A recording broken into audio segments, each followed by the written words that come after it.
Dub Zone, a Melbourne Derby with top spot, the potential prize. Victory star Emily Gielnik joins us. On a Super Sunday featuring all the title contenders, Vine vaults Sydney FC towards the summit. And the Mariners are all pulling in one direction, straight for the finals. Goal celebrations galore, and why not? Hello, I'm Niav. Owens. Welcome to Dub Zone. Great to have your company on this Sunday evening, and a big hello once again to A-League's commentator Pellizzeri. Great to see you, Niav. It was a weekend where we locked in a few, where we lost a few. I can't wait to get to it all. It is getting to the pointy end of the season now. Former Matilda Alicia Ferguson, hello. Hey, Nevo. Good to see you, Ish, and former Wanderers coach Cannuli. Hi, Nules. Hello, Nevo. You've all been calling games today, but Nules, you called that game between Western United and Newcastle at Tarneit, their home ground for the first time for Western United, and it looked like a brilliant vibe around the whole thing. It sure did. It's such an exciting time for the Western United family. The women's team here walking out, you could feel the vibe in the crowd, and it's just such a beautiful stadium. It's a great vibe in that local area. And how good is it just for football that Western United has their own home of football now, where the team can now set up camp? Beautiful vibe there at Tarneit, and good vibe at the home of the Matildas as well, where there was a certain Aperol Spritz Hill that one Alicia Ferguson had her eye on, but the players were focused on what was happening out in the middle. Em Gielnik, Melbourne Victory star, has been banging home the goals for fun since she returned to the Liberty A-League. Em, thank you so much for joining us on Dub Zone. Hey guys, how are you going? Very well, thank you. Thank you so much for joining us post-game. Top spot potentially on the line in that Melbourne Derby, the Savo, and it felt like it was a game that really mattered, Em. For you, you covered a huge number of metres in this contest. You were needed at both ends of the park. Yeah, look, no striker typically likes to defend. I'd like to stay a little bit further up the pitch, a little bit closer to goal, like you can see now. Spewing about that shot, to be honest. Yeah, you know, I don't love defensive tracking, but there's obviously a need for it. It's just as important as scoring goals on the other end. But yeah, look, today wasn't really our day. We're happy with the point. I mean, never happy, but we'll take the point. So yeah, we really could have done with 3 there, because I think it's just pushed us down to 5th spot, and it's a tight race now. It sure is. There is a whole heap to play for in the next couple of weeks. And can I ask you to throw it back over the last 12 months? You described it this week as the toughest 12 months in your footballing career.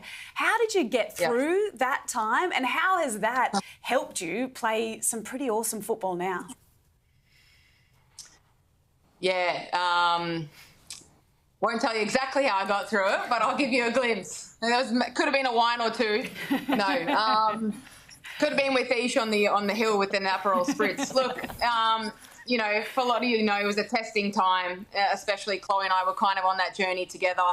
You know, resilience is the word I talked about in that article, and it was hands down the toughest moment to try and come back from, but also just to, you know, whether you have, you know, those doubts of whether you're going to hang up the boots, can you keep going? Can you have another crack at it? Because you missed something that was so precious and something you look forward to your whole entire life. So anyways, everyone knows what I'm like, positive Pete. I always find the silver linings, and, you know, I found my way back. And, you know, after that calf tear, I was pretty discouraged, but, you know, I'm not one to throw in the towel, and I'm not one to give up. So I was just playing a little cat and mouse with myself, and now I'm slowly finding my form. I was able to just take some pressure off myself and just get back to doing what I do best and score goals, and just trying to have fun with it again, and most importantly, staying fit and healthy. And I've done a lot of work, you know, on myself, my mental health, and just my mental resilience. So I've put a lot of hours in, and I'm in a really good place at the moment.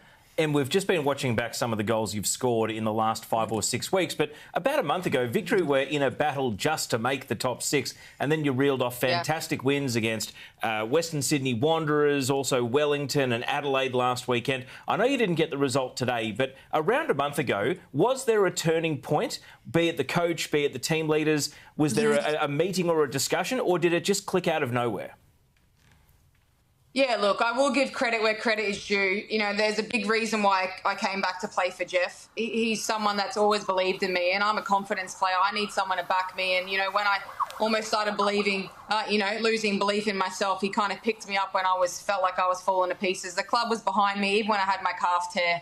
You know, they had no doubt that I'd be back and I'd help them win some games and on my return. So, you know, there was turning point of match minutes. So, finally getting match minutes, what that does to every player is it builds confidence. You're able to do what you can do on the ball a little bit more, and you just bridge the gap every single week. And then it got to a point where I was just, I just wanted to play free again. I was just, sick of the pressure that I was holding on myself to get back in the national team and what was in the past. I was just, focusing on the present, and that was crucial for me. So, just performing in training every day. I train as hard as I can. I'm a sucker for enough is never enough. I always want to get better. I still think I'm nowhere where I need to be. I still need to gain some more fitness. My confidence is high in saying that. I still want to deliver in games more, and not just from a goals perspective, from good performances. I want to be the player that tracks back and pulls the socks up, but I also want to be the player that gets forward and gets on the end of every ball and puts away chances. So, that's just come with a bit of game time, some minutes, and a club that backs me. Just looking forward, though, and you've been in great form, Olympic selection, there will be a gap between the end of the season and that actual selection. What chats have you had with TG, and actually what is that plan going to look like for you? Look, chats.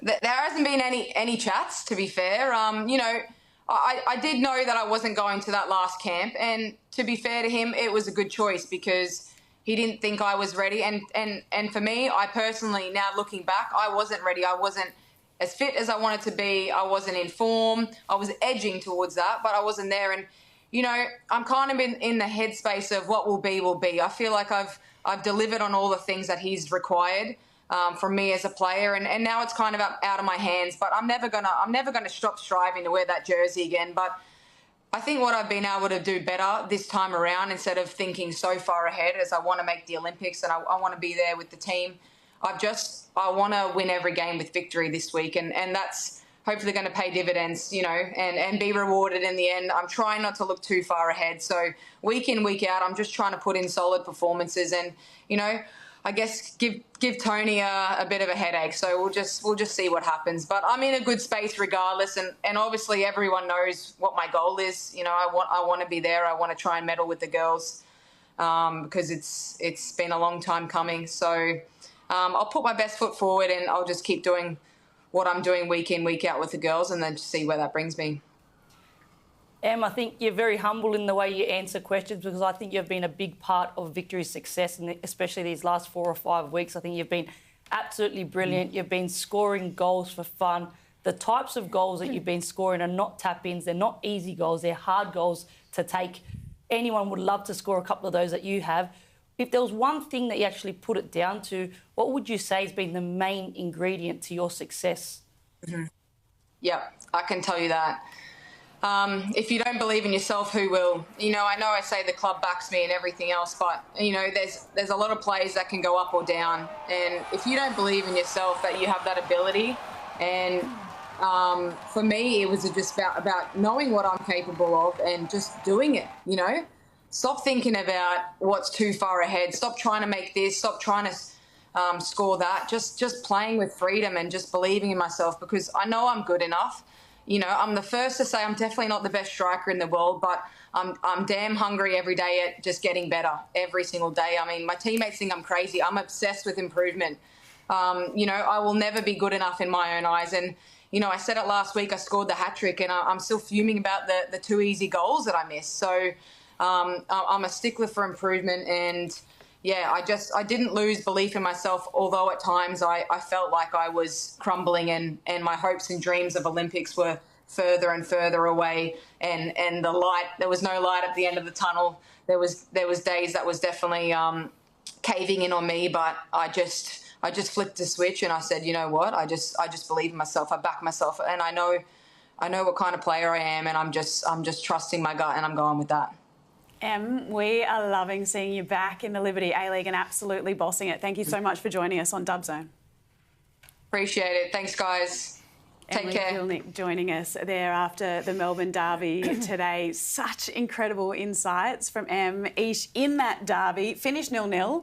Very, very hot conditions for kick-off in this one. How much do you think the heat had an impact on the kind of football that was played as well as the result?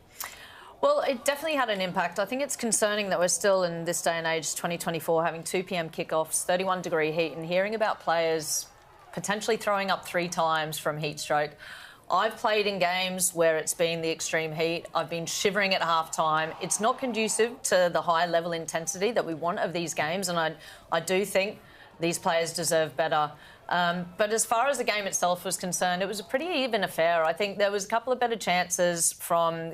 Amina Ekic played really well on the left for Melbourne City. Played balls across the 6-yard box. I thought maybe Hannah Wilkinson could commit herself a little bit more to those.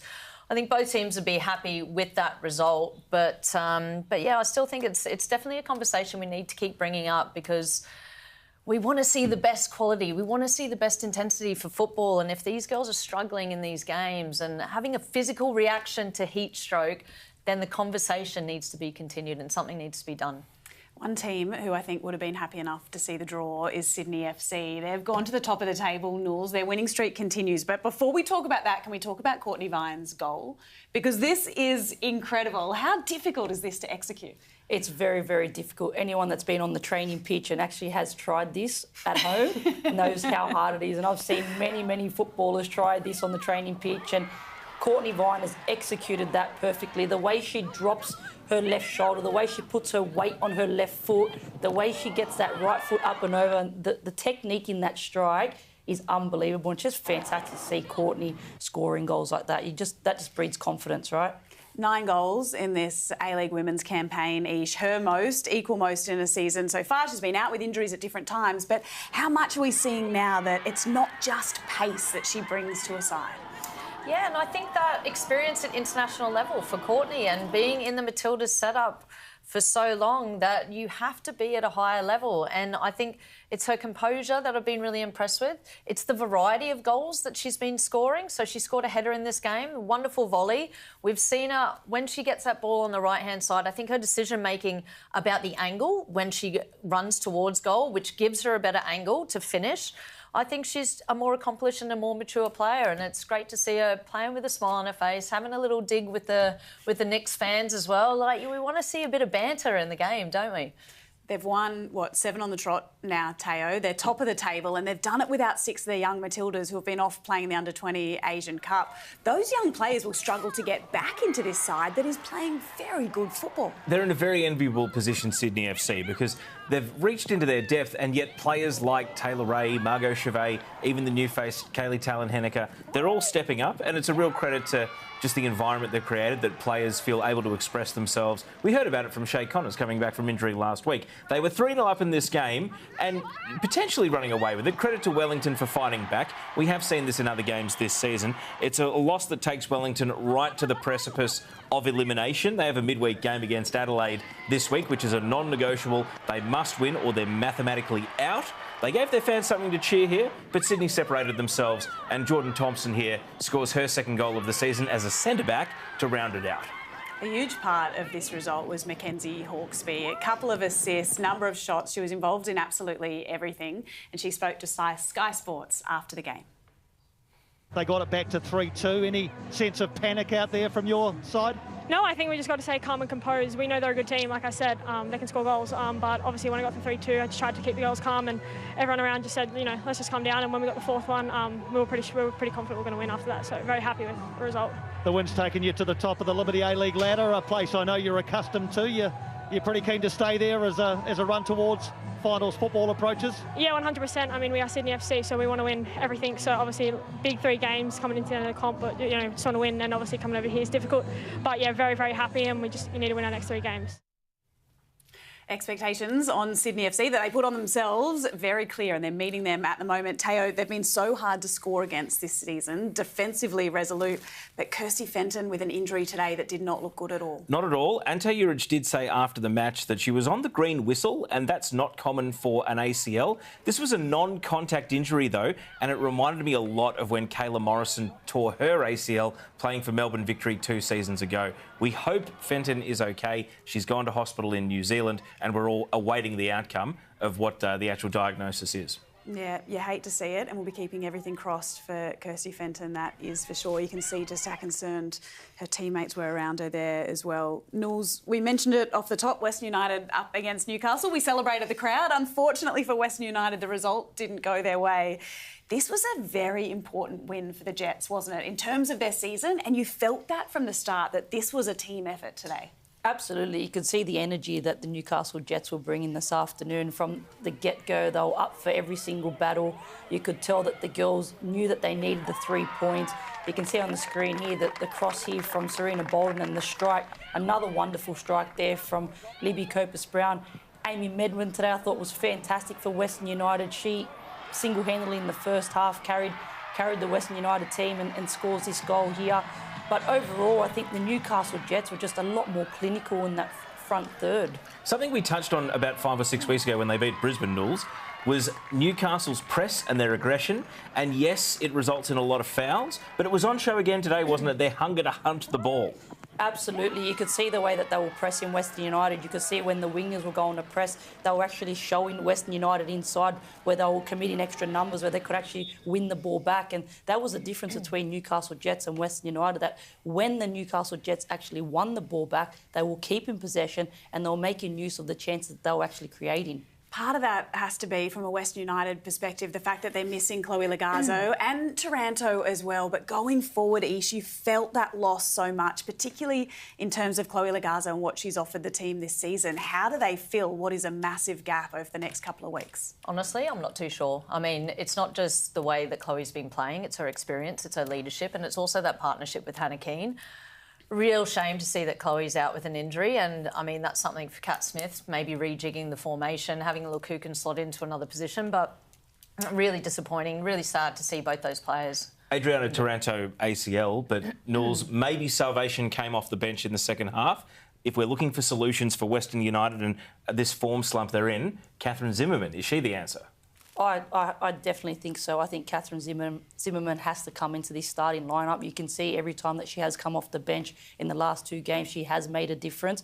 She gives Hannah Keane another outlet that when she does drift wide, that, you know, there might be Zimmerman in the middle of the pitch, but Zimmerman is a player that likes to get on the ball and likes to combine with Hannah Keane, and I don't think she's actually getting that since Western United has actually lost Chloe, and then again losing the Adriana Taranto as well is also a massive loss for Western United. Chloe's been great at that link-up play, hasn't she? And she's had that real freedom of that number 10 role and being able to roam around. And when it's not easy to replace that creativity in that role as well. So, tough times. Is it worrying for Kat Smith that, as well as those issues going forward in an attack perspective, she's still trying to figure out who her best number 1 is with a couple of games to go in the season? Obviously, that isn't completely her own doing, but interesting, Teo, to see a change in goal today. It was, because Katrine Larsen, the Danish international goalkeeper, was on the bench. Now, Kat Smith in her post-match comments said that Alyssa Daloste, who started the season before Hilary Beale came back from America, had done enough to earn the number 1 spot.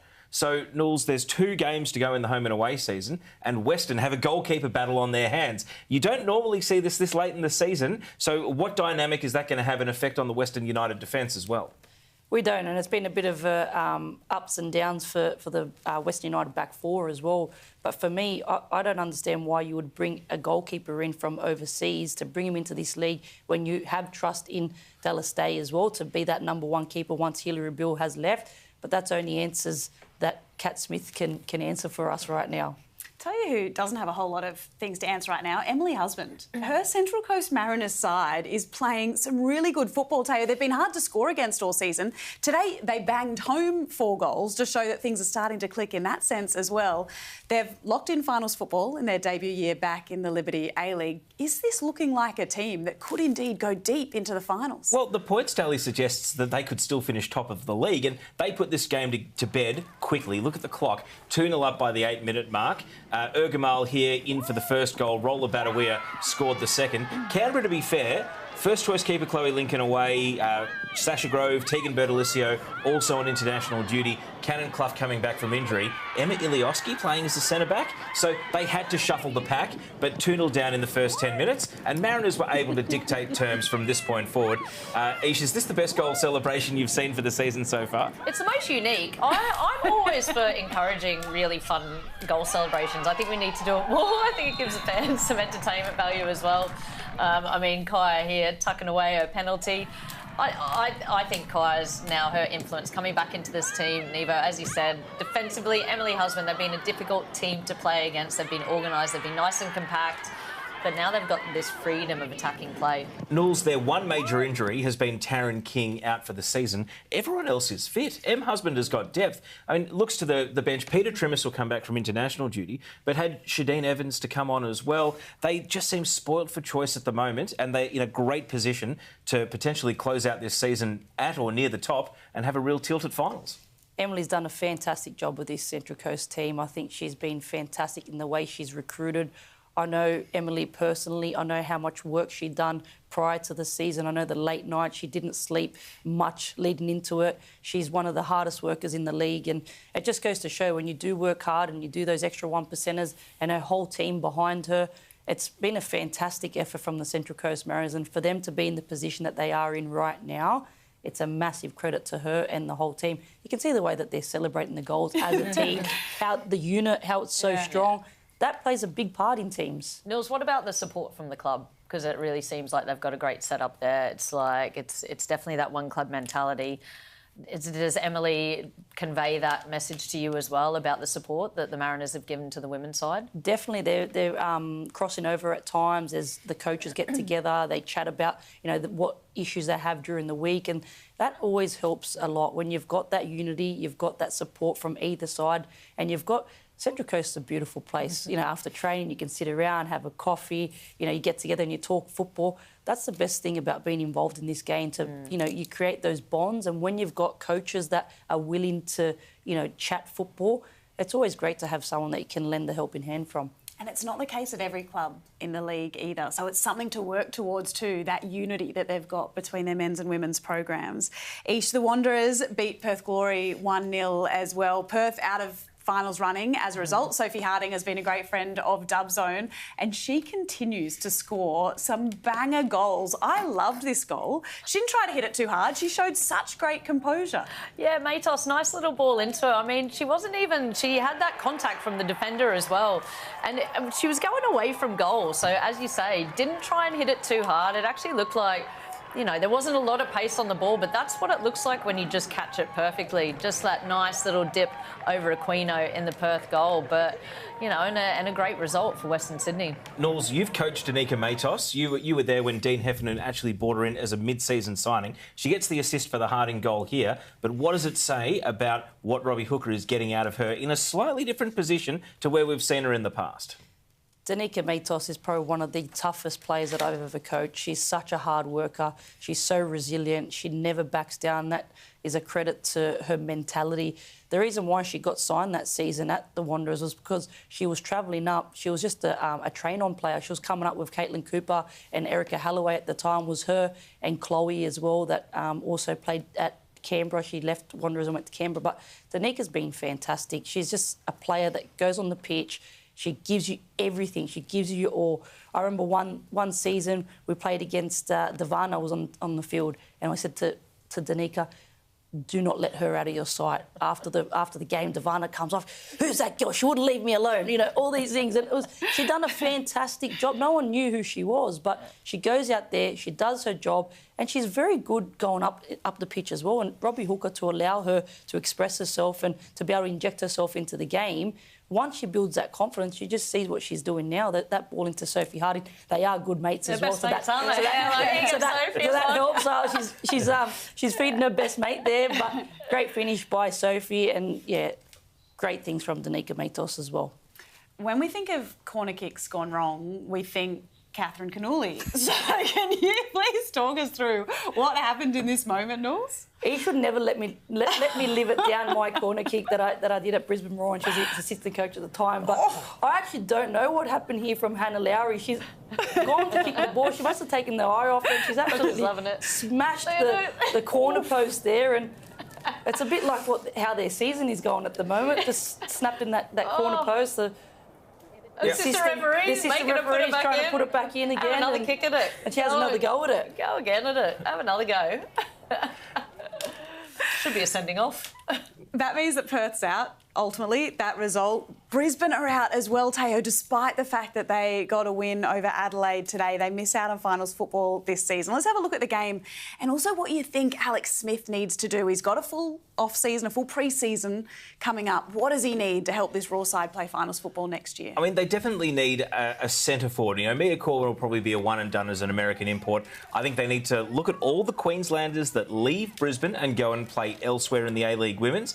I mean, we saw Shelby McMahon make her starting debut today at 15 for Melbourne City, but as a Queenslander, and you go through every team in the league, the Queenslanders leave. Perth, Adelaide, they're far better at leveraging their one-team town status to get the locals to stay at home. This is a win, and you know, they had to win earlier in the afternoon. Wanderers then knocked them out by winning against Perth later in the day. Their season's over. This liner will be doing the line in Whyalla next week. But I think that, you know, Brisbane Roar, they've got a lot of Queenslanders that they can tap into. And yes, the style of football, Ish, you've been a big advocate for it. But I think recruiting is where it will begin at the beginning of the off-season. Well, they've had a big change, haven't they? And I think they definitely needed that change. So it's a style of play. There's an intensity that Alex Smith needs to bring. But you're right, they need more depth, and they created plenty of chances, but they were quite wasteful this season as well. I mean, they had Shay Connors and they had Katrina Gorry last season. When you've got two Crummer as well. Yeah, Larissa Crummer as well. So they have lost a little bit of depth, and I think that's going to be crucial for Alex Smith in the off-season. Michelle Heyman, if you want to move to Brisbane, you know, looking, if Canberra doesn't go well, if you're on the walkout, you know, we'll take you. We'll have you up in Queenslanders recruitment drive starts here. Who knew? Lucky I can stay impartial, hey? Let's have a look at the ladder then, because last week, Teo, we talked about the fact that there were 5 teams fighting it out for the Premier's plate and 5 teams fighting it out for a spot in the 6. That has changed considerably over the course of the 7 days. Let's talk first about the top of the table, because that race still very much still on. 1 to 6. Even Wanderers now can still finish top of the table due to Western United dropping points this weekend. Look, most likely it's going to come down to that Sydney versus Melbourne Victory game in the final round. Crucially, the Mariners play on the Thursday of the final round. They effectively get to bat first. They could potentially go top and then wait for the rest of the weekend to pan out. The top 6 battle, Melbourne Victory, they're a point away from locking themselves in. Western Sydney Wanderers are close to locking themselves in. Newcastle need to beat Victory this weekend to keep themselves in the conversation. And at the other end of that table, Teo, the contenders are starting to drop out. You've ruled a line through Perth, through Brisbane, through Adelaide, through Canberra. But is there one team there that you reckon is still mathematically a chance? Mathematically, Wellington are still alive. They have to beat Adelaide midweek. They have to then turn around and win in Canberra. And they also have to hope that Western United do them a big, big favour and beat Western Sydney Wanderers earlier in the weekend. We'll have some young Matildas returning to the Liberty A-League over the next week or so as well, after an incredible run at the AFC Under-20 Asian Cup. Indeed, Knowles, it was the equal best finish for an Australian side at the Asian Cup in our history. Looking ahead then to the Under-20 World Cup in Colombia, with a spot there clinched, what do we need to work on to once again go deep in that tournament? I think it's just more so just looking at the investment that we're going to give this team, how many games we're going to give them leading into the tournament. Games and playing against, you know, top-level opponents is super, super important for the preparation for this team to be able to, you know, be competitive on the world stage. Lara Gooch scored the goal in the third place playoff Ish. Looking at the A-Leagues, getting younger overall in terms of the average age, is playing at this professional level in Australia week to week, is that really helping Leah Blaney's side? Yeah, of course it is. They're mixed with so many experienced players in the A-League women. And I think, but, you know, these international tournaments is where it's at. You have to win to get through. We're facing different styles of play, similar to what Newell said. I think leading into the World Cup in Colombia, Leah will need to look at how the draw may fall and who we need to play against and how we adjust our style of play to come up against those teams. We were beaten 5-1 by Japan in the semi-final, 42 shots to 1, 76% possession. Not a surprise, but what do we learn and what do we take away from it? How do we make sure that it's not just a defeat that sits in isolation and we can learn something from the experience of playing a Japanese team who, let's not forget, made the final of the Under-20 World Cup 2 years ago and only lost to Spain, who we know are a powerhouse of football as well? Well, I think we learn lots of things. We learn where we're having the deficiencies, where we need to work on going forward. I think for this particular tournament, and we'd qualified, OK, if we come up against a team similar to that at the World Cup, are we going to change? Is Leah going to change the style of player, maybe try and contain a little bit more than actually take those risks and try and keep possession against a very good team? But, you know, you're always learning from something. And they're they're a quality technical and tactical outfit. And I think, you know, we have to respect that as well and what the development system in Japan is doing. Well, Knowles, at a practical level, something the A-League women's clubs can think about as well? Absolutely. We need to make sure that everybody's investing in our game, and it starts with the A-League clubs. The A-League academies for women's as well is important. It's important that we start to get these teams to get on board with the academies, so we've got a good flow-on effect of the pathways into the Liberty A-League. But a lot of this success that Leah has also been having is obviously from the Future Matildas program, and that a lot of these players are playing regularly in the Liberty A-League, which actually helps them going into this tournament and to be able to play 90 minutes back-to-back every couple of days. Young Matildas, always learning. Teo Pellizzeri, always learning, because as we get to Teo's top tip, you actually got one right last week, Teo. We've lost that vision, unfortunately. We won't be showing that tonight. What a stitcher. But please, tell us what's going to happen next week. Everyone, ever since the moment Mark Torcaso left Western United and Kat Smith took over, has been eagerly anticipating the clash between Kat and her former team, the Western Sydney Wanderers. Well, that comes up this week. However, my top tip is that Western Sydney Wanderers will beat Western United. Sorry, Knowles. Sorry, the Wanderers. Stab me in the heart, Teo. Come on. Hang on, I'm on a winning streak. I am on a winning streak with the top tips. The longest winning streak you've had so far this season. Teo Pellizzeri, thank you so much. Alicia Ferguson, always a pleasure. Catherine Cannuli, thank you. Thank you so much for joining us at home. We'll see you next week for the penultimate round of the Liberty A-League. If you ever miss us on a Sunday night, you can catch up wherever you get your podcast. We'll see you soon for more football.